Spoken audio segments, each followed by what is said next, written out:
Hoy estamos en un segundo episodio de Gente que hace historia con una invitada muy especial. Antes de nada, recordamos de lo que se trata un poco esta sección, que es introducir a la gente del gremio para darle difusión, gente que eso que está empezando tanto en la investigación como simplemente en el interés por la historia, el arte, la filosofía. Y, y esa es un poco la función. Ya iniciamos con Enrique y bueno, esperamos hoy que sea también una charla interesante, profunda y que nos deje muchas cosas. Nuestra invitada de hoy es historiadora del arte. Yo la conozco principalmente por su labor en el Baluarte, sus colaboraciones en el Baluarte. Un periodismo muy actualizado, crítico, pero bien fundamentado, ¿no? Es una labor que yo creo que no se hacía desde hace mucho tiempo y es a valorar. ¿Qué tal todo, Laura? Bien, la verdad, justo te comentaba antes que tengo que decidir mi línea para el TFG, así que bueno, Momentos duros, esa sí, encrucijada. sí, sí. Ni Edipo en sus peores días con... Uf, ojalá se Edipo en estos momentos. Sí, si fuera tan fácil como un acertijo, le Mm, corta la cabeza y listo. y ya está. ¿Qué tal todo, Frank? Que no lo habíamos saludado porque vuelve a traer el gorro como siempre y Yo sigue sin sé, hacernos yo ningún sé caso. que yo sé que por traer el gorro no merezco saludo, pero bueno, muy buena a los dos. En parte. Yo con muchas ganas de unirme por primera vez a esto de la entrevista, porque a la anterior con Enrique no pude asistir por, en fin, por diversos menesteres La vida y también. nada, la vida, desde luego, universitaria. Y con muchas ganas de escuchar a Laura, pues que se cuenta y nada, encantado. Muy bien. Nos habías comentado que eres historia del arte por la Universidad de Sevilla. Ujú. También escribes en Dosis Kafkiana, creo que Sí, también. Me he introducido en la página, pero como creo no se puede buscar por nombre y demás, entonces no he podido encontrar ahí tus trabajos. Y también la página del Boluarte, tienes que comentarle que puede introducirme en tu perfil, pero no puedo ir a los escritos pasados. Entonces quería reautorizar un poquito lo general lo que escribes, pero no me ha sido posible, entonces bueno, eso es a mejorar. sí, bueno, en Dosis Kafkiana lo que yo escribo se ve en las revistas, que los PDF, Ah, cuando te decía descargas sí. los PDF sí puedes buscarlo por nombre, Ajá. creo, o sea, nunca he probado a hacer la búsqueda porque siempre lo he leído, como lo leo en el móvil, pues he ido así bajando con el Así dedo y ya directo. está. Entonces no te puedo decir, pues mira, lo puedes buscar. Y Ah, vale, luego en las... y luego creo que en el Baluarte, en el buscador creo que puedes buscar por nombre, por autoría, pero de todas formas se lo comentaría a los compañeros y ya está. Sí, sí, Pero sí. de hecho, yo te vengo, disculpa que te pise, pero No. te venía siguiendo desde que empezaste a escribir ahí, que eres, supongo que algo así como la directora del ámbito de cultura, ¿no? Sí, Algo o sea, así. llevo la sección de cultura. Claro, entonces quería como regresar a tus primeros escritos y demás, porque me parecía que eso que tú tocabas eran muy interesantes, no solo sobre el arte, sino también el tema de la prostitución y demás, ¿no? Pero no me ha sido Sí, posible porque creo que no se cargan los más antiguos. Creo que es un problema de algo de eso. no lo sé. A ver, el primero que salió mío en el Baluarte fue sobre la prostitución. Fue. A ver si. No sé si me saldrá el nombre exacto, pero tiene que ver con el tema, con la. O sea, es como trazando eh, una historia de la prostitución o un paralelismo. No paralelismo, la palabra no es esa, pues borra. Como una. Si podemos tampoco los orígenes, pero como hablar de la longevidad de la prostitución a través de las huellas de Roma.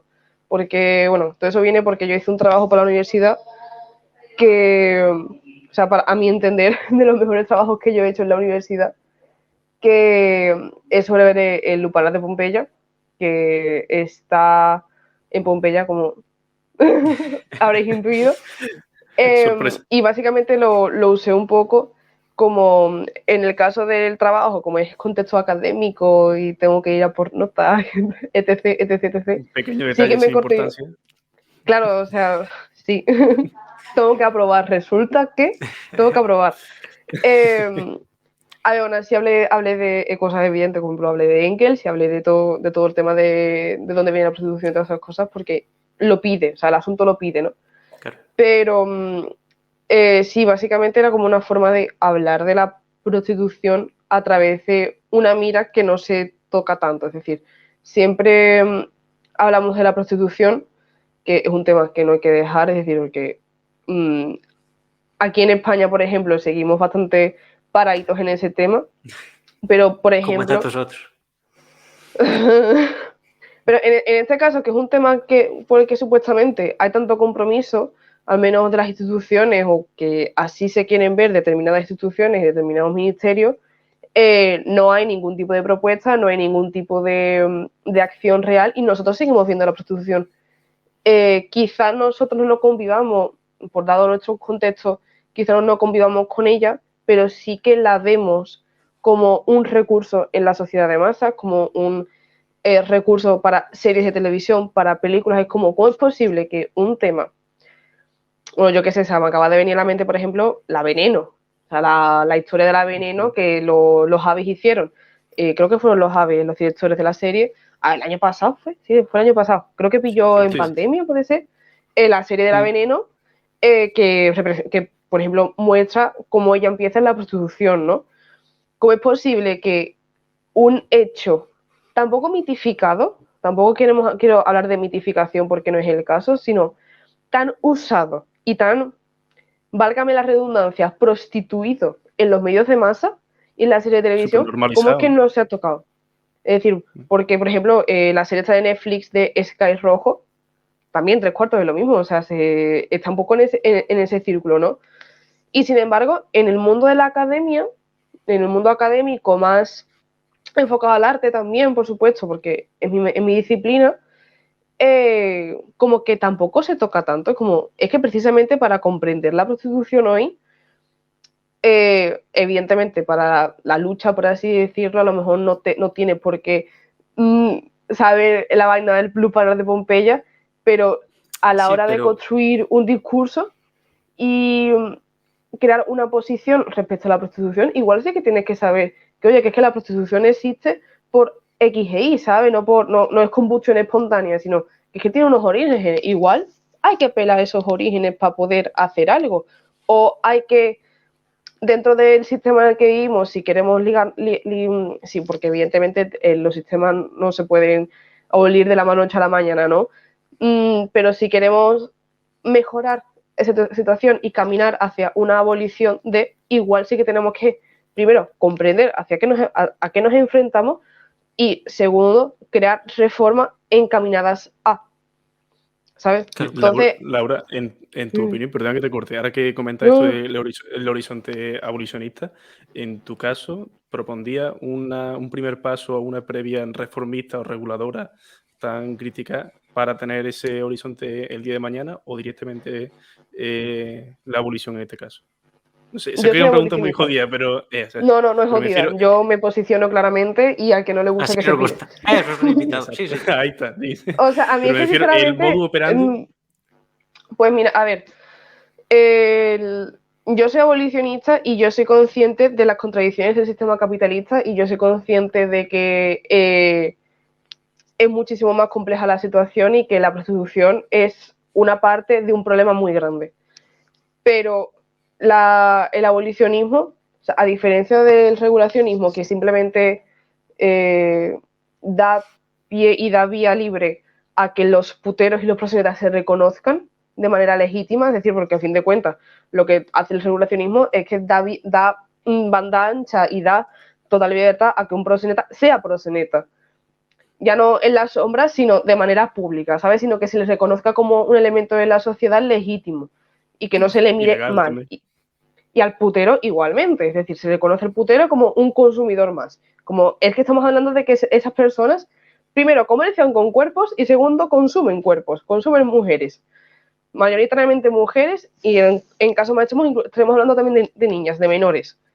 Entonces yo considero que la prostitución, como abolicionista, la prostitución halla su base en una circunstancia material, es decir, en la imposibilidad de tener una subsistencia mediante otros medios, por lo que, oye, mira, es que por lo que sea, no es que es esto o me muero de hambre, es esa situación extrema, Te estoy poniendo muy extremo, ¿no? O sea, también... Bueno, sí, pero... No, pero que Pero existe se ese entiende, caso ¿no? Sí, Se abierto. entiende que condicionante hay... Sí, claro. totalmente. Se entiende que hay una raíz material ahí, ¿no? Pues como es esto o morir de hambre, pues bueno, ¿qué le vamos a hacer, no? Pues de primera hay que atajar a esa situación material. ¿Qué es lo que se propone desde el abolicionismo para ello? Pues dar herramientas a esas mujeres que están en una situación de exclusión social, de una situación de vulnerabilidad, las herramientas para que no acaben en la prostitución. Como puede ser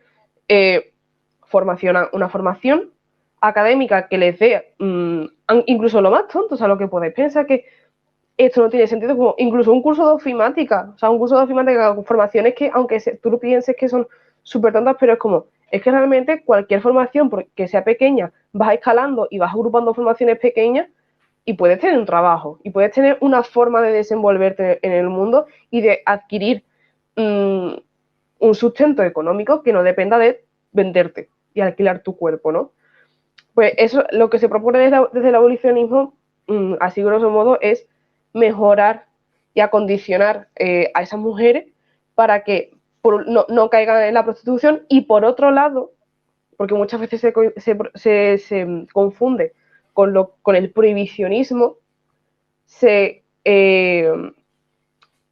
prohíbe, o sea, no es que se prohíba, claro, que uso prohibir, entonces ya parece que es lo mismo, pero de manera legal se ampara restringe a esas legalmente, claro. mujeres, claro, se ampara a esas mujeres que están en esa vulnerabilidad y se pena la oferta, o sea, la demanda sexual y la mera posibilidad de que alguien quiera comerciar con esas mujeres. Porque estamos en... Claro, hay gente con el tema de OnlyFans, claro, nos estamos desviando porque yo vine aquí a No, hablar de historia pero del claro, sí, arte, justo te lo No, iba a pero es un comentar. tema. Claro. Es un tema, total. Con el tema de OnlyFans y todas estas plataformas digitales, es como, a ver cómo los digo, la gente se piensa que es como, es que son chavalas que lo hacen porque quieren, es como, y a ti te parece normal y te parece, ya simplemente por mera ética, vamos a hablar de ética, ¿no? Que ya no desde el punto de la chavala, sino que haya un señor de 45 años comprando material pornográfico de una joven de 15. O sea, es que ¿Qué cuando clase de decimos esto, sociedad? Claro. Sí, claro, o sea, amparándose cuando en que lo decimos hace porque esto, quiere. Es su, sí.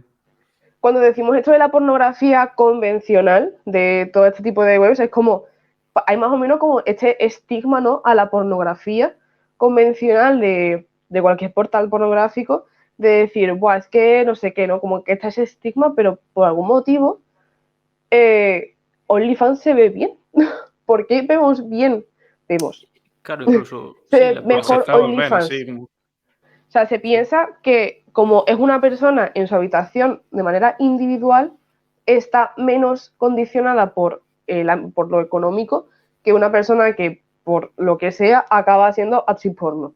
O acaba en las prostituciones, como, oye, es que realmente, a lo mejor si tú dejas de pagar esa suscripción y por ese contenido, a lo mejor esa persona no come, a lo mejor sigue habiendo una necesidad.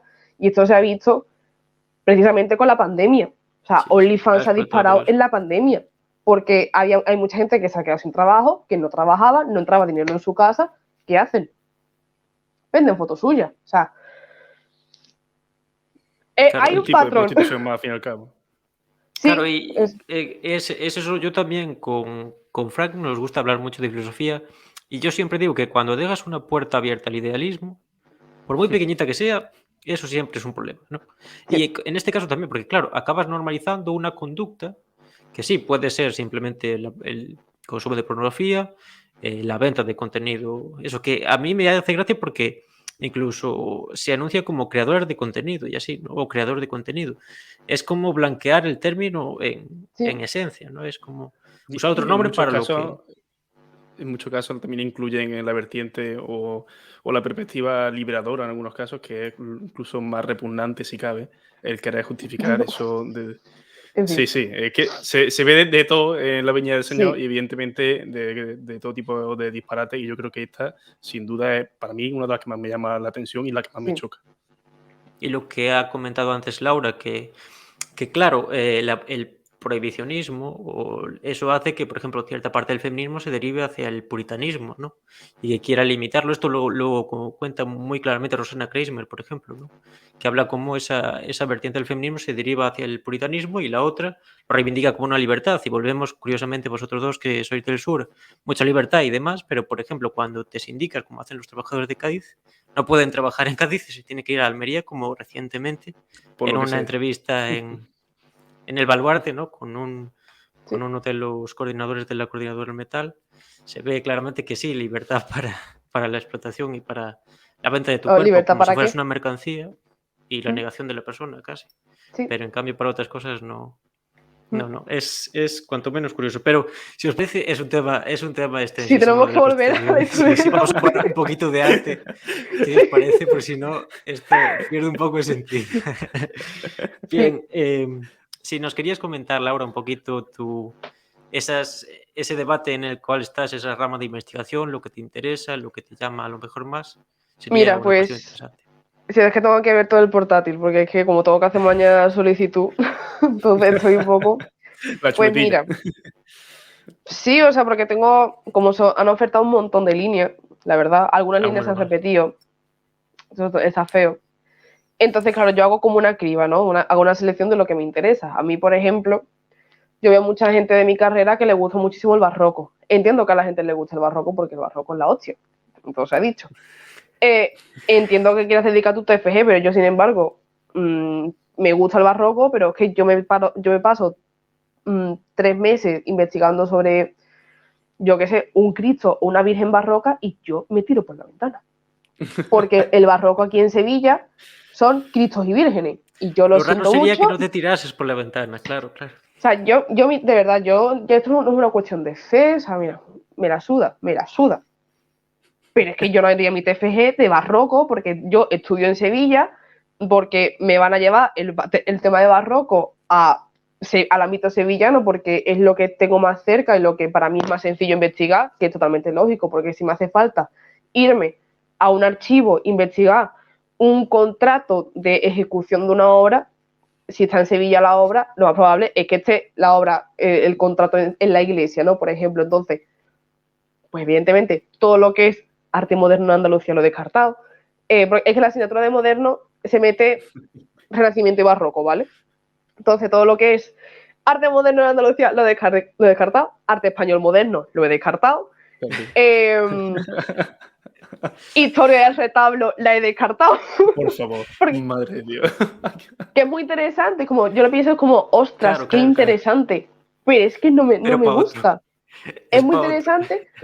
No, pero incluso a mí me gusta, es decir, es una cosa sobre la que yo leería, pero no a la que me dedicaría a investigar. Es que un año entero de tu vida al que le dedicas. Ni siquiera un año, son 3 meses. Porque Ya, bueno, si fuera así, yo un quiero año intentar. académico. Claro, o sea, yo quiero intentar entregar mi TFG en junio, para estar verano o los caracoles, ¿vale? Que después viene el máster, después viene el doctorado y ya tendré tiempo de llorar. Uy, una profesora mía de aquí de Córdoba, de Historia del Arte, hizo su tesis, es de allí de Sevilla, hizo su tesis sobre las rejas de Sevilla. O sea, ole por ella. Bueno, sí. A ver, es un tema, te digo. Es un temón, Hay la cosas, verdad. pero es que te digo, hay cosas que no están investigadas. Hombre, claro. Parece que sí, o sea, porque a mí me hace muchísima gracia cuando o alguien, pasa más con arqueología, ¿no? Cuando alguien dice que es arqueólogo o lo que sea y salta alguien diciendo, pero ya está todo descubierto, como, no.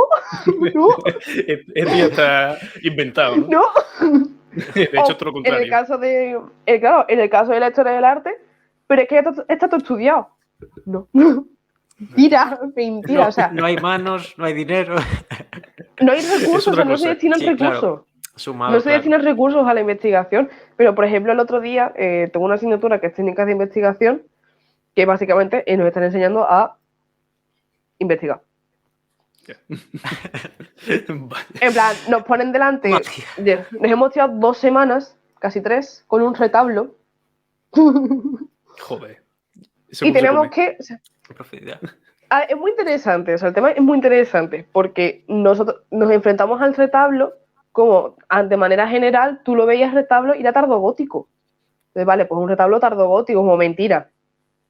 O sea, mentira no. tiene mucha vaina, ¿vale? Porque resulta que después tiene pinturas del siglo XVIII. Después resulta que tenía una escultura que era también del siglo XVIII porque era una retalla. Tenía unas ménsulas que eran de finales del siglo XVI. Es decir, nosotros en esa asignatura, con ese retablo, lo que hemos hecho es desgranar lo que mi profesor tardó en hacer 6 meses. ¿Vale? Eso en 2 semanas. Sí, vale, porque teníamos al profesor y el profesor nos iba pinchando, evidentemente, ¿sabes? Pero para que te hagas una idea de que, y ya no solo eso, sino que lo que nos contó el profesor es que se les acababa el tiempo, se dieron cuenta de que tenían que ir a unos archivos a buscar una serie de documentos. ¿Qué pasa cuando tú entras en un archivo? Que te puede pasar que el primer día llegues y beses el santo y encuentres lo que te hace falta, o que te tires 20 años y no encuentres lo que te hace falta. No encuentres nada. Porque, aunque esté como hay tal volumen de documentos, no lo encuentres, o porque resulta que el documento se ha perdido, ¿sabes?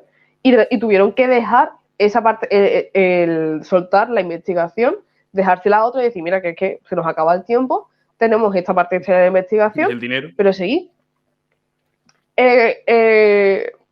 Aparte de esta investigación, siguiendo con el hilo de es que ya está todo estudiado, es mentira, porque conforme íbamos desgranando el retablo, salían hipótesis. Es como, vale, este era un retablo que está en Málaga, creo que está en la Catedral de Málaga, ¿vale? Si este retablo tiene elementos que son sevillanos, ¿es que el retablo se hizo para Málaga o es que es un retablo que se trajo desde Sevilla o porque tiene estos elementos sevillanos? ¿Sabes? Porque Málaga en aquel momento no era como Sevilla. O sea, Sevilla era como la rehostia porque era puerto comercial, conexión con las Américas, era hora de los caracoles. O sea, allí Sevilla 1, Córdoba 0. Martín, por favor, se acaba de fuera flipar, Málaga. No, sí, es que este muchacho que es muy gracioso. Sí, me bueno. está pinchando por tres. Disculpa, Laura, pero había que apuntar. No te preocupes, no te preocupes.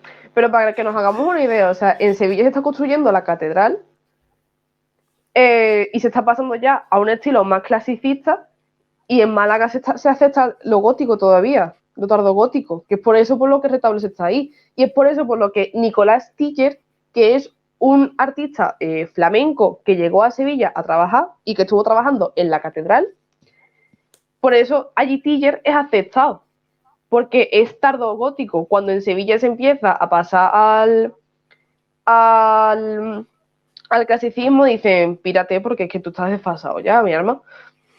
Y se va a Málaga. ¿Quién es Nicolás Tiller? Pues aparte de eso que te he dicho, ni puñetera idea, porque hay que investigar. ¿Quién es Nicolás Tiller, por ejemplo? O quién es el que encarga, o saber más sobre quién es el que encarga el retablo. ¿Sabes? Decir que realmente cuando nos enfrentamos a una obra no es solo la obra, el cuadro, o el retablo, o la iglesia, o lo que sea. Claro, es mucho más. Es la historia de lo material, de lo que tú ves, es decir, de si hay, por ejemplo, es que claro, hablar de una arquitectura es muy tocho, ¿no? Si hablamos de un cuadro, ¿no? Es decir, de quién lo pintó, el soporte, por qué este soporte y no otro, o si había un cambio de soporte. ¿Había repintes? ¿Por qué se hicieron los repintes? ¿Cuándo se hicieron los repintes? ¿Quién hizo los repintes? ¿Quién mandó a que se hicieran los repintes? ¿Quién mandó a que se pintara la obra en origen? ¿Quién pagó? A ver, normalmente quien manda a hacerla, claro, normalmente quien manda a hacerla es el que paga. Aquí el tema del mecenazgo. ¿Qué pasa? Que evidentemente desde el siglo XX, claro, el tema del mecenazgo, al menos a mí parece, dentro del tema del mercado de arte, yo lo controlo poquito todavía realmente. Pero es muy interesante ver cómo la figura del mecenas va desapareciendo y va entrando más la figura del marchante, por ejemplo, ¿no? La figura del mecenas no es que vaya desapareciendo, sino que se va quedando recluida a los estratos más elitistas de la sociedad. Es decir, la nobleza y la realeza siguen cargando retratos. Y aquí en España tenemos el ejemplo de la familia real. Es decir, la Casa Real Española sigue encargando retratos oficiales. Bueno, en 2013 creo que fue, salió. Antonio López acabó el retrato de la Casa Real que se mandó a hacer en los 80. Antonio López, también te digo, es un artista... Lo que tiene el EP es realismo, va despacito, pero con buena letra. Claro. Las cosas de Palacio van despacio, Martín. Nunca mejor dicho. Ya se sabe. Pero es eso, es un poco... También es interesante ver eso, ¿no? En plan, cómo el artista cada vez más se libera de también la posibilidad de... Esto también va muy unido a la posibilidad de poder llevarte el caballete al campo y pintar, ¿no? Que esto los impresionistas lo saben bastante bien. Entonces, la posibilidad de viajar con tus utensilios de trabajo hace que sea muchísimo más diversificado también el arte. Que ya no estés tan a disposición de un mecenas, de una persona que te encarga X, sino de que tú puedes, oye, pues mira, pues me apetece, pues tengo aquí dinero para comprar un lienzo, me sobra pigmento, lo que sea, pues voy a pintar un cuadro. Y a lo mejor el merchante te consigue alguien que lo compra, ¿sabes? O sea, es distinto. ¿Qué pasa actualmente? Porque claro, nosotros hablamos siempre mucho de pasado, ¿no? Que de hecho es un problema que yo tengo con mi TFG, para también mi TFG. Como, mira, está muy bien Velázquez, está muy bien Murillo, está muy bien toda esta peña, pero esta gente ya está muy muerta, ¿vale? No como tema de investigación, porque incluso de Velázquez hay etapas que están poco investigadas, y eso que Velázquez es un artista que está muy investigado, pero es un tema que es como, es que yo quiero aportar algo nuevo, en el sentido de la actualidad. Exacto, es decir, algo que se adapte a la actualidad, a lo que está pasando aquí y ahora, y no ampliar sobre algo que ya está muy trillado. O sea, yo me sé de casos de gente que ha ido a hacer su tesis doctoral sobre Velázquez y ha cogido el tutor de la tesis y ha dicho, escúchame, y ya, Velázquez otra vez, por favor. Qué manía con el pobre, ¿no? Está muy trillado ya. Claro, o sea, si es Velázquez y es una etapa, creo que la etapa que... ¿qué etapa me dijeron? Creo que era...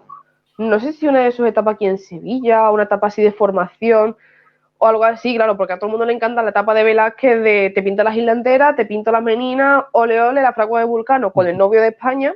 O sea, ese día Velázquez estaba inspiradísimo el tío. Pero a mí, por ejemplo, me resulta muy interesante la etapa de formación o sea, ya no la etapa de formación de Picasso, sino el proceso, la etapa de Picasso en la que él llega al cubismo. Todos esos experimentos, ¿por qué? Porque es un tema muy candente hoy en día. Yo no sé si lo habéis visto, lo puse, se me hirvió la sangre, o sea, yo no eché más humo por las orejas porque me evaporo. Pero casualmente, una persona que es de mi disciplina, pues dijo que Picasso había plagiado el cubismo. Es como, vamos a ver, espérate. Vamos a ver, explícame eso. ¿Qué no has entendido, amigo? Que te lo explico. Vamos a ver. Yo no sé si visteis esa publicación. Sí. Yo no sé si os enterasteis de la movida. Sabéis de qué hablo, ¿no? Sí, más o menos. Twitter vale. Maravilloso. Vale. Es que yo intento dar los menos nombres posibles en este caso porque como es publicidad, paso de dar publicidad también, indebida, claro, ¿sabes? No porque lo considero que es antihistórico lo que ha hecho esta persona. Bastante entonces, tiene ya concursarte con esa persona por los pasillos de la facultad como para encima darle publicidad, ¿no? A ver, no es de mi facultad. Si fuera de mi facultad estaría bastante desfrita de mí. La mía cosita. En plan, por su bien. ¿Había caído mágicamente a las escaleras? No, tampoco es eso. O sea, yo soy mortífera de otra forma. Pero no, pero a ver, o sea, esta persona dijo que Picasso había copiado el cubismo del arte africano, ¿vale? ¿Por qué? Bueno, porque a principios del siglo XX se abre en París el Museo Etnográfico de Trocadero, o de Artes Etnográficas de Trocadero, básicamente se abre el museo. Y resulta que Picasso pues va allí a principios del siglo XX, como muchos de los artistas del momento que fueron al puto museo. Pero bueno, vamos a seguir con el tema de Picasso.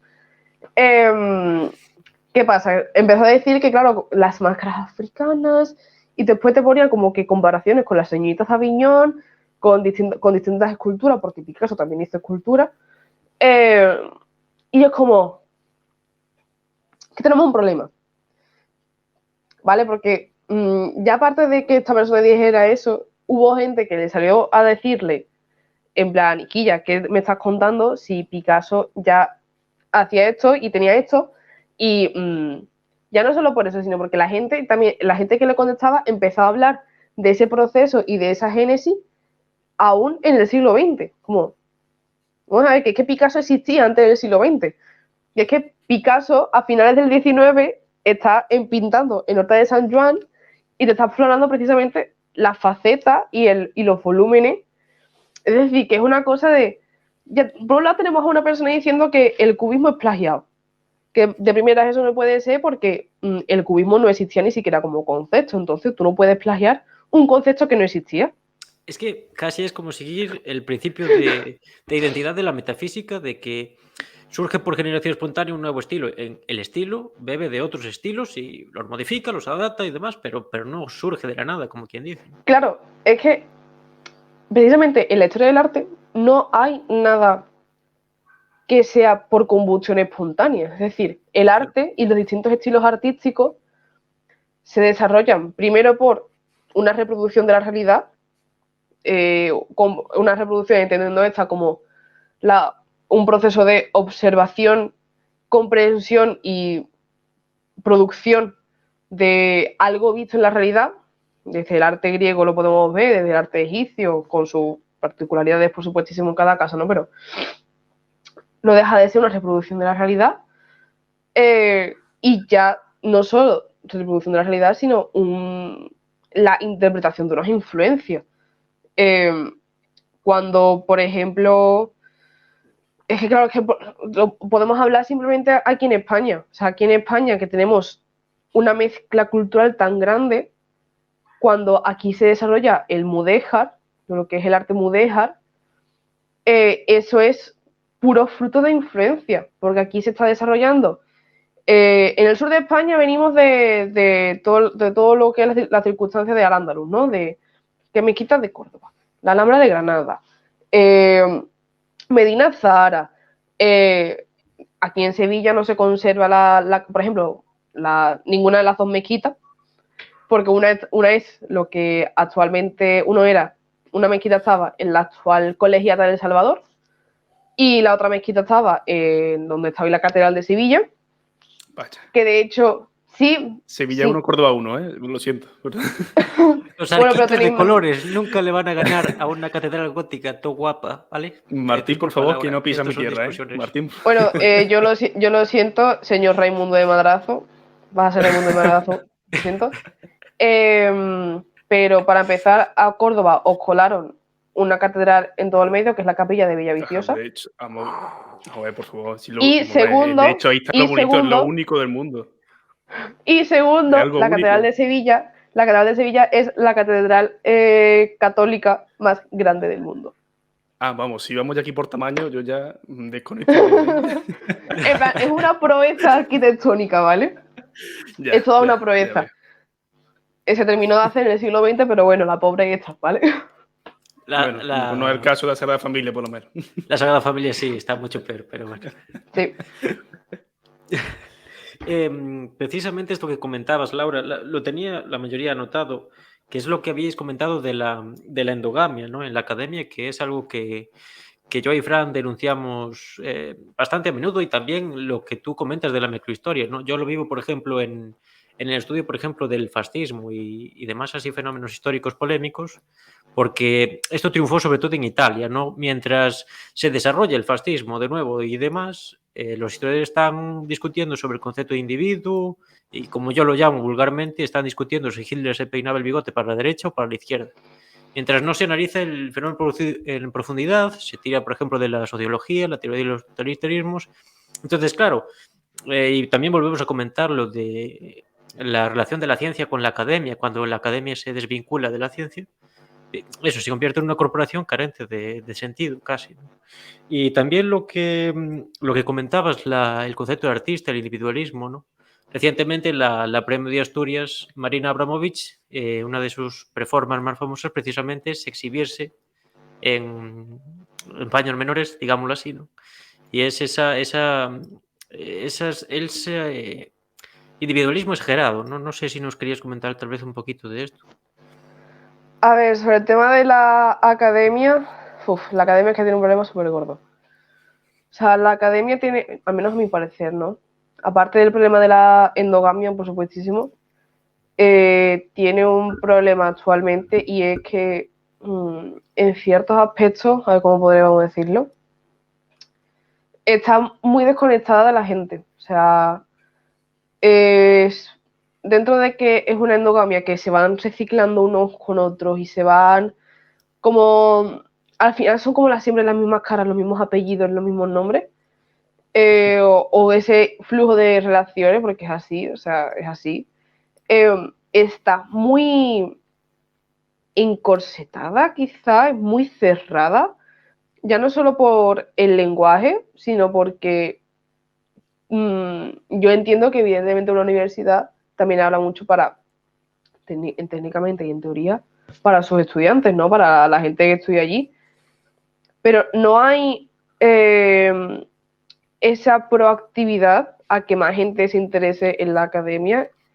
Y ya no solo, claro, ya no solo no, sino me refiero a que se junta el que sea algo que se ve como tan elevado e inaccesible con que de por sí la academia no se abra como, es que porque la gente no se interesa, es que, bitch, no estás haciendo nada para que la gente se interese, no estás abriéndote al público. Y esto es importante porque abrirse al público no quiere decir vulgarizarse. O sea, democratizar el conocimiento no es vulgarizar el conocimiento. Lo que hay que hacer es culturizar al pueblo. Claro, se trata de culturizar al pueblo, no que el pueblo siga siendo vulgar y que solo las élites sean culturizadas, que es el problema. Que cuando hablamos de esa falsa de democratización de la cultura, ¿no? Es como, vale, sí, pero ¿quién puede acceder realmente? Porque ya no es solo eso, que entendiendo las universidades y las instituciones académicas como empresas que son, la mucho, es que la gente no se interesa, es como, no he visto, o publicitáis en barrios obreros, o es que precisamente como herramientas y parte del capital que sois, no os interesa que esos obreros se cualifiquen, porque os interesa que sigan siendo futura mano de obra barata. Vaya, amiga, ¿qué pasa? En este caso, aunque le pese mucho a Martín, siempre pongo el ejemplo ¿verdad? El ejemplo del marxismo británico. Siempre, a pesar de sus contradicciones y demás, siempre tuvo una narrativa, una fina prosa que al final consiguió llegar a mucha gente del común o de barriadas populares. No sé si se utiliza ese término, pero es indicativo que las principales obras, por ejemplo, de Hobsbawm y Thomson, por citar los más importantes, siempre fueron de las más vendidas. Y no por ser de las más vendidas, en este caso, nadie puede dudar de la calidad de estos historiadores, aunque Martín ahora venga a decir aquí que son revisionistas, que son un poco menos que trotskistas. No, a ver, Hobsbawm públicamente decía que era trotskista, tío, no te estoy diciendo nada nuevo. Pero por ejemplo, no vamos a meternos en ese debate. En un futuro hablaremos sobre Hobsbawm y por eso la pena que daba. Pero en el futuro. Yo, por ejemplo, estuve haciendo las prácticas en la biblioteca pública de aquí de la ciudad de Ourense y tú vas a la sección de historia y historia antigua, historia medieval. Bueno, a ver, hay muchos autores, es difícil, vale. Pero llegas a la sección de contemporánea y está el jodido Pío Moa, Roca Barea, César Vidal, como referentes de todo eso. Y eso es la sección de historia. Menos mal que estaban bien en Los Santos. Jimeno los otros creo que no. Pero bueno, pronto ya... Que no me sorprendería con ese catálogo, la verdad.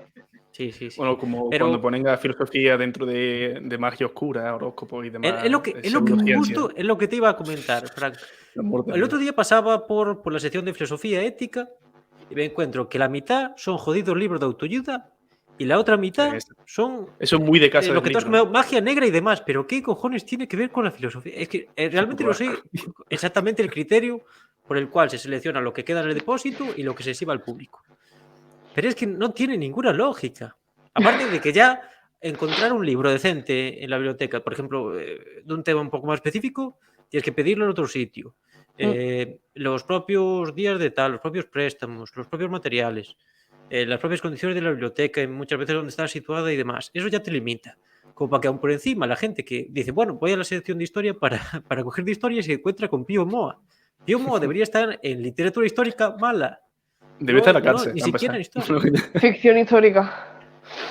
Bueno, sí, eso, Hombre. quítalo lo de literatura es pseudomágica o pseudocientífica o algo así. O en Magia negra, es que ocultismo, si tendría que queremos. estar con A magia ver, negra, quizá claro. en ocultismo. O sea, yo creo que el tema del Claro. ocultismo y la filosofía es porque una vez una persona vio que un libro de Nietzsche se llamaba El Anticristo y como ¡wow! De cabeza, primo. Flipante. No Sí, diga tiene más. que tener. No me hace falta que más O sea, información. el Anticristo yo creo que es ese libro que todos alguna vez hemos leído, o casi todo. Yo no, y eso que Con yo 15 a años, Nietzsche he leído mucho. yo sí he leído Nietzsche. De hecho, tengo 3 libros de Nietzsche. Sí. Yo el de Zaratustra, el de. ¿Cómo es? Sí, ese. Así La genealogía habló de la moral. Zaratus. Sí, así va a hablar Ese. Zaratustra. Sí. Ese. No, Sí, yo sí, tengo sí, sí. aquí, claro, es una edición de esta que sacó el periódico de Gredos, que es un tocho así gordo, Sí, azul y, y y son blanco, 3 ¿no? libros. Sí, yo le quité la sobrecubierta, ¿eh? Entonces ahora es rojito. Es que a ver, yo lo tengo igual, o sea, que ¿dónde está? ¿Dónde está? Ahí en medio. Sí, o sea, yo es que le quité la... Me da coraje las sobrecubiertas en los libros, la Sí, sí, verdad. sí, sí. No les Y veo la. sentido No le y queda encuentro más guay utilidad en ninguna. rojito. Aparte es una edición buena, Totalmente. ¿sabes? O sea, es tapa dura, o sea, que está... Tapadura buena, exacto. Sí, eso duele Canela en la mola más. cabeza, ¿sabes? Para el que publicó eso de contra Picasso, ya sabes, arma arrojadiza número 1. Sí, o sea, es que me planteo hacer mi TFG sobre Picasso. Es que precisamente Opino que- tienes dos articulillos y entrando a través de Instagram como una página, uno precisamente sobre lo que comentaste del Luperón de Pompeya, muy recomendable, muy, Sí. muy breve, pero muy conciso y muy, muy interesante. Y el otro que tienes sobre precisamente Picasso, Walter Benjamin, el aura del arte y demás. Uf, Pero sí, ese. claro, Me precisamente. me costó hacer ese trabajo, la verdad. Fue Oye, duro. Laura, yo aprovechando que estás aquí y que estamos hablando del tema de la polémica, incluso con Picasso, no quisiera pasar la oportunidad de preguntarte por otra de las polémicas que se ha difundido también mucho por Twitter y todo este tipo de redes sociales, que supongo que por la cara que estás poniendo sabes ya por dónde voy. Es que no sé de qué me estás hablando, ¿No? pero es que me lo estoy Vale, viendo No vale. la venir de líes, que va a ser y Fran. es como. Sí, sí. Sí, no, tranquilo, coño. No, dime. La polémica esta que un grupo, no sé si fue un grupo de una clase de historia del arte o algún en ciclo superior o no sé en qué Se fueron al estadio museo académico está. Picasso con una camiseta acusando a Picasso de Exacto. maltratador. Le saqué Exacto. artículo del baluarte, sí. Estupendo, pues entonces ya está. Si Sí, quieres tu sí, o opinión sea. y recomienda tu artículo, porque hombre, aprovechando que que hay alguien aquí que sabe de lo que habla, pues quisiera saber tu A ver, opinión. a ver. A ver. Voy a acelerar porque es que me Sí, toca respira, muchísimo los cojones, bebe agua. y voy a decir tal cual, porque es que Picasso lleva muerto casi 50 años. O sea, que yo entiendo que hace 50 años, o sea, mi padre tiene casi 60, ¿vale? O sea, para que nos hagamos una idea de la fecha. Picasso se la suda, es que a Picasso es que le da igual que tú vayas a un museo que lleva su nombre con una camiseta que pone maltratador, o sea, es que le da igual, es que le da igual, es que le suda los cojones lo máximo porque él va a seguir siendo uno de los grandes pintores del siglo XX y de la historia, ¿vale? Porque resulta que revolucionó el arte, ups, vaya, y le va a dar igual, y le va a dar igual, y tú con esa performance, porque fue una performance, no vas a cambiar nada. O sea, esa performance se plantea como algo, o sea, yo al menos yo quiero pensar que la persona que la planificó, que creo que se llamaba María Llopis, la chavala, la que impartía el curso, creo que vi que era artista, no sé qué era, la verdad, que bueno, el tema, yo sinceramente... Es cualquier. No, tampoco es eso, o sea, tampoco, o sea, porque es que a mí me gusta el arte contemporáneo. Pero entonces, en parte sí, Laura, pero en parte que esto queda citada a un futuro debate sobre el arte contemporáneo, Warhol y demás, que es un tema muy intenso y que si nos metemos en él, votamos aquí por lo menos 3 horas.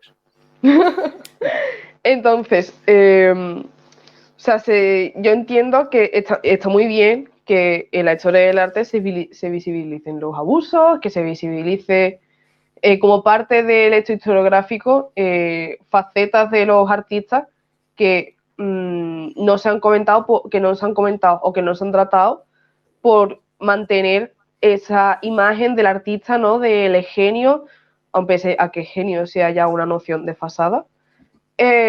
no, por esta idea de mantener la imagen de artista impoluta, ¿vale? Pero vamos a ver.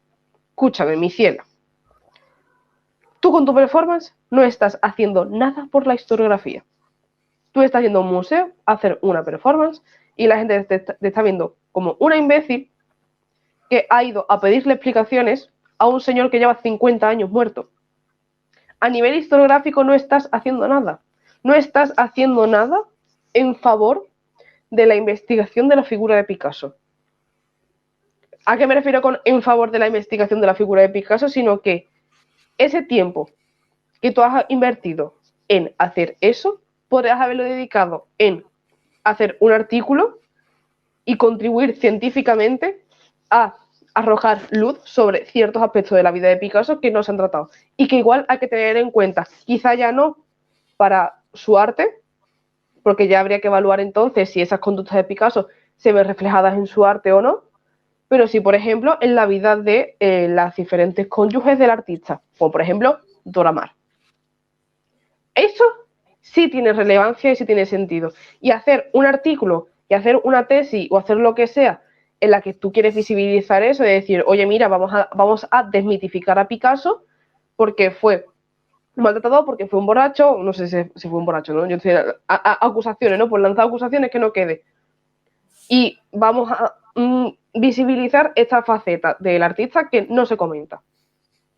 Y, por ejemplo, en mi caso, si yo fuera por ejemplo, si yo fuera a hacer mi TFG de eso, pues a lo mejor sí lo relacionaría con un proceso creativo concreto, a lo mejor con el Guernica, porque resulta que del proceso de Guernica tenemos fotografías que fueron hechas por Dora Maar, ¿no?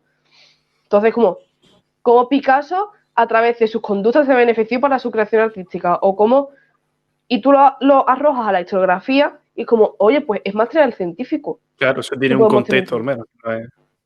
Claro, o sea, pero que tú vayas a hacer eso como, tía, pues es una performance. Aparte que se hace con este afán de cancelarlo, es como que lleva 50 años muerto, Quilla. Ya está, supéralo, porque es que Picasso está muerto. Es que está muerto. Ya no puedes cancelar a Picasso. A Picasso no se le puede cancelar. O sea, porque es que, no. O sea, no.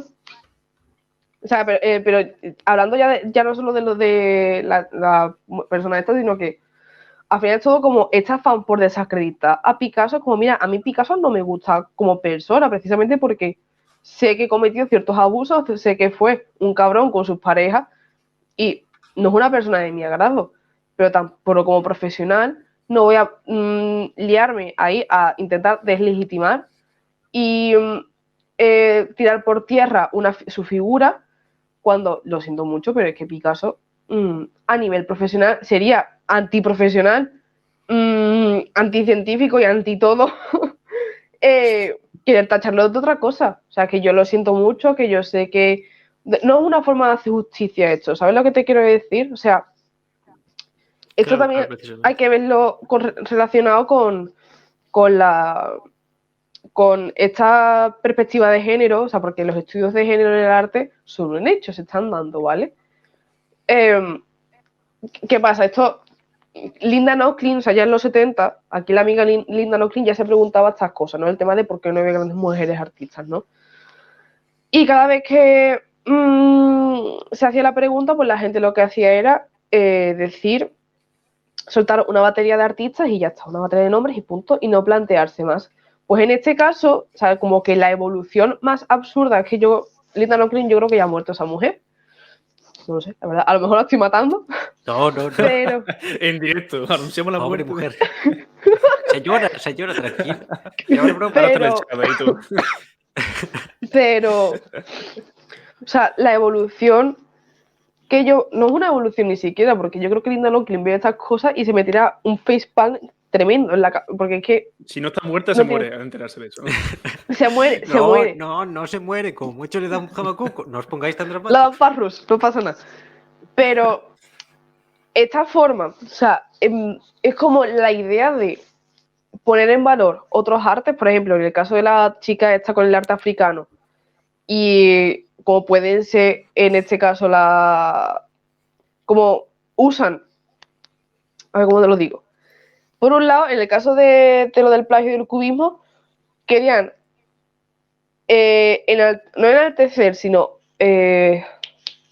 poner en valor el arte africano mediante desprestigiar la figura de Picasso y decir algo que no tiene puto sentido. Porque como ya hemos dicho, Picasso ya a finales del siglo XIX, antes de ir al Trocadero, ya está desarrollando esa vaina, ¿vale?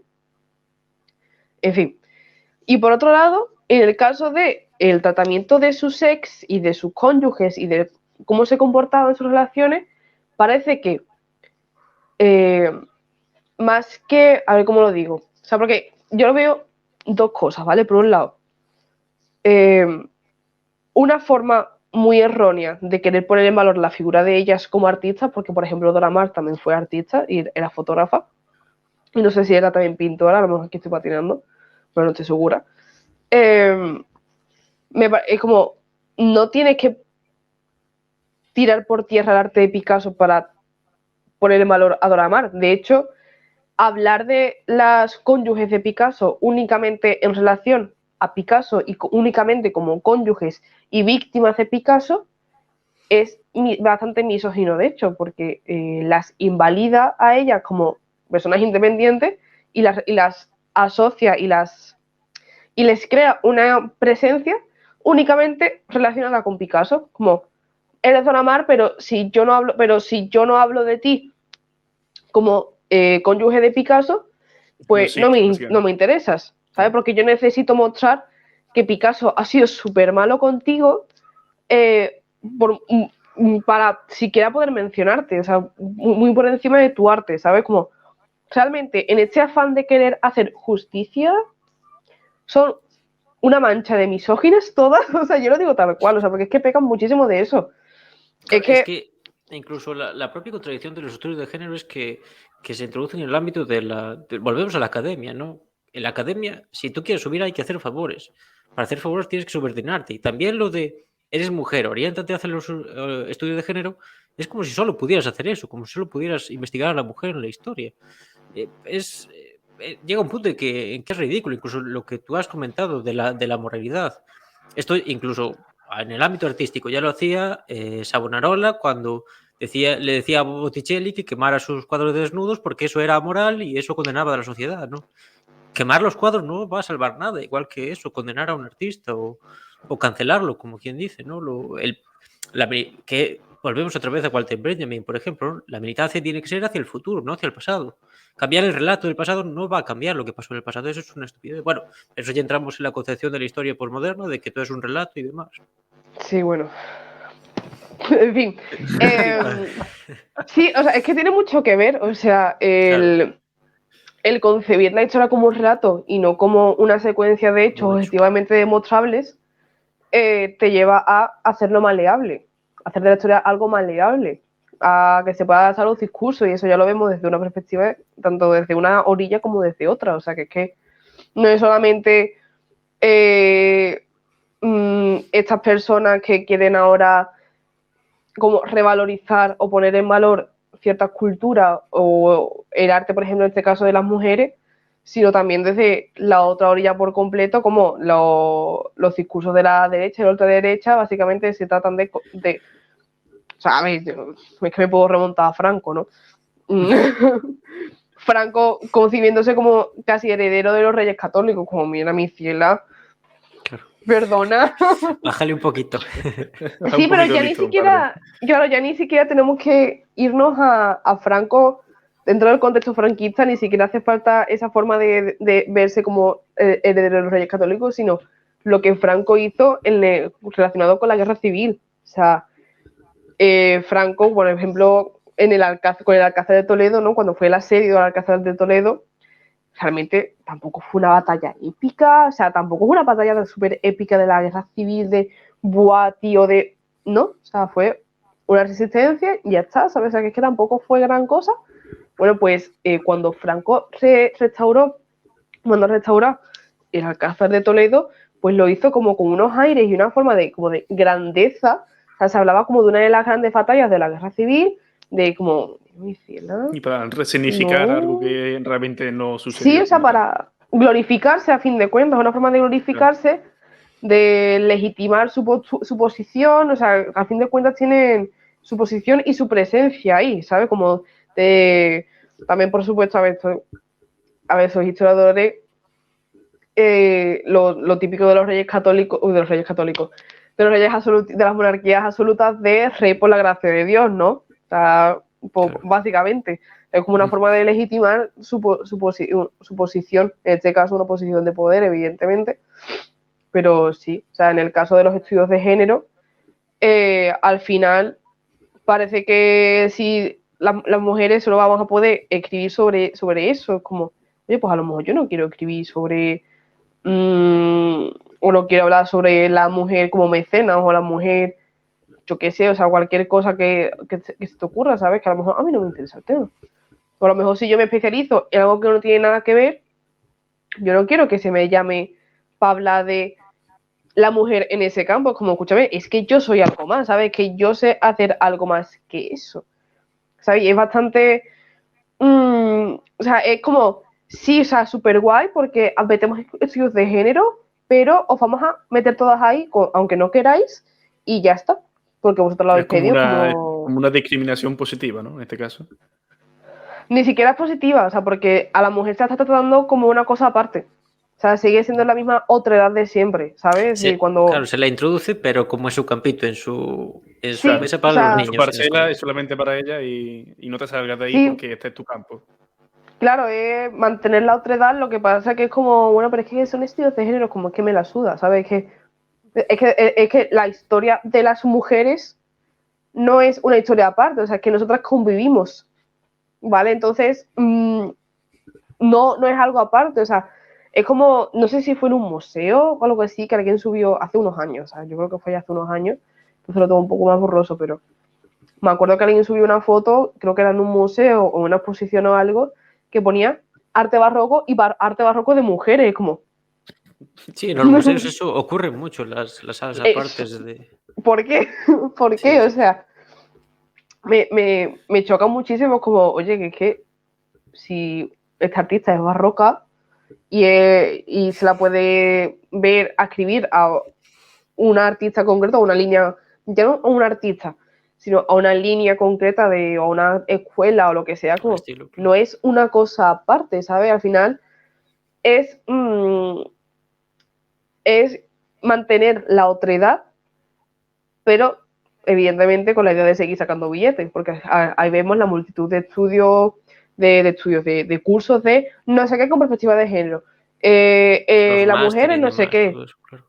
¿Sabes? Al final es una forma de sacar dinero, como es que yo entiendo que para estudios que a lo mejor, o para estudios, o sea, que a lo mejor a nivel logístico puede ser un lío cambiar el currículo. O sea, no cambia dando el currículo, sino es que ni siquiera eso, o sea, que lo estoy pensando, es como, no, ¿sabes qué? Y yo, vamos a ver, si estoy dando historia moderna, pues te doy 10 páginas más y te doy la historia al completo, ¿sabes? No te hago una asignatura más de el género o de la mujer en la edad moderna, ¿sabes? Como, es que no somos cosas aparte, ¿sabes? O un máster de mujer y no sé qué, como, y yo, es que vamos a ver si me has podido dar esto en un grado o en un máster que yo igualmente voy a hacer, porque tengo que gastarme las pelas en otro máster, que me va a aportar lo que me podría haber aportado si si simplemente cogierais y dijerais, voy a dejar de usar el mismo PowerPoint que llevo usando desde 2002 y voy a actualizar el temario un poco. Por ejemplo, que cuando yo entré en la carrera, tenía un profesor que seguía usando la máquina de diapositivas antigua, que era un proyector. Sí, es que me río por eso, porque mucha gente sigue haciendo eso por aquí también. Sí, coño, actualizaos un poco, mi arma, Eso no es la me vieja saquéis. escuela de verdad, sí, señor. Esos son historiadores. Ay, Dios mío, de verdad. A ver, o sea, como no me saquéis, que evidentemente vivimos en el capitalismo y yo, mira, yo lo siento mucho, no sé quién verá esto, pero a fin de cuentas el feminismo no Gente plantea de todo nada. tipo. O sea, es una clara consecuencia, una clara prueba de que a fin de cuentas el feminismo no plantea nada a nivel de base de... O sea, no plantea una abolición de la propiedad privada para acabar con la opresión de clases y la opresión de la mujer y la supeditación, etc. No voy a soltar el rollo porque no soy Engels, ¿vale? no soy Engels, entonces, por mucho que haya leído a Engels, no voy a asustar Nosotros a yo, hemos pero pagado porque viniera Engels y has aparecido vaya. tú, maldita sea. Que no ha fallado, Federico. Entonces, como al final lo que plantea es que la mujer sea propietaria, poseedora de la propiedad, al igual que el hombre, ¿no? Y aquí se ve, ¿no? Es como vamos a visibilizar la mujer como una figura de poder y como una figura que puede seguir y puede llegar tan alto como el hombre a nivel de propiedad, para que se normalice en las cúpulas empresariales y demás, en todo esto que me hace muchísima gracia, ¿no? El tema del el día de la emprendedora, el día de la... La Sí, explotadora mira, tenía que ser. hay un montón de mujeres que son jefas, es como hay un montón de mujeres que son explotadoras. Vale, gracias. La hija de Pues al Botín, final sin es mola. eso. Al final es eso. Claro, es que en el fondo la propia contradicción, si volvemos a Engels, ¿no? Ese señor con esa barba frondosa que no era Raimundo Siempre de volvemos a Madrazo, no Engels. era Frank, no era de Córdoba, por eso era un genio. Pero claro, precisamente parte del feminismo, en el fondo, al ser reformista en parte, no quiere abolir la división social del trabajo, que es la base de la explotación, que eso ya volvemos al terreno de la historia, que quiere buscar la explotación de la mujer en la prehistoria cuando eso no existía. Existía el dimorfismo sexual, pero eso no condiciona la explotación, lo que la condiciona es la división social del trabajo, precisamente, ¿no? Y Engels dice una cosa muy curiosa en el origen de la familia, que es que la prostitución envilece más a los hombres que a las mujeres. Las mujeres, en el fin y al cabo, son víctimas. En cambio, quien envilece es al hombre porque es quien la ejerce y quien cae dentro de esa... Que bueno, esto ya no podría llevar a otros temas, como son, por ejemplo, el ámbito queer o demás, que con esto siempre tengo mucha discusión con Frank, ¿no? Pero bueno, hoy se nos va ya un poquito de tiempo. Sí, no te ofendas. No hemos hablado de los arquitos No, de hombre, colores. un poquito, la verdad. No pasa nada. No, Bueno, me has devuelto la del máximo británico, pero no pasa nada. ahí está. Otros trotskistas para... Entonces, bueno, Laura, si nos... Era para seguir tocando algunos temas, pero bueno, ya no te queremos robar más tiempo, la verdad. No, o Muchísimas sea, si gracias. queréis, a mí no me importaría seguir, también te digo. No, Que... otro día, si no abusamos de tu confianza y no es plan, la verdad, muchísimas gracias, ha sido una charla mucho más que interesante, la verdad es que es un honor y un gusto tener a invitados de este calibre y ya sabes, si cualquier compañero del gremio que creas que a lo mejor puede ser interesante, nos lo comentas, porque al fin y al cabo es su espacio y es lo que queremos, unas palabritas de despedida, chicos, y nos vamos. Pues nada, un Yo, placer, de verdad. Perdón, yo darle... como, No, es que voy con un poco de delay, no te preocupes. no te preocupes, la verdad. O sea, sigue. Yo darle las gracias a Laura, no solo por su presencia, sino porque siento que he aprendido bastante, la verdad, de cosas que no di ni puta idea, y lo cual, pues, siempre es bienvenido, tanto el contenido como tu persona, Laura. Así que, muchas gracias. Nada, pues yo eternamente agradecida, la verdad. O sea, yo todo lo que sea hablar de mi profesión y echar beef de vez en cuando. O sea, yo para adelante. que de verdad estoy muy, muy encantada, me gusta muchísimo el rato. Y aquí estoy, si queréis otra vez. O sea que... Yo por mí encantado, seguro. Perfecto. Bueno, nos vemos la semana que viene. Muchas gracias a todos y esperamos que os haya gustado. Chao, chao. Bueno, Adiós. vemos.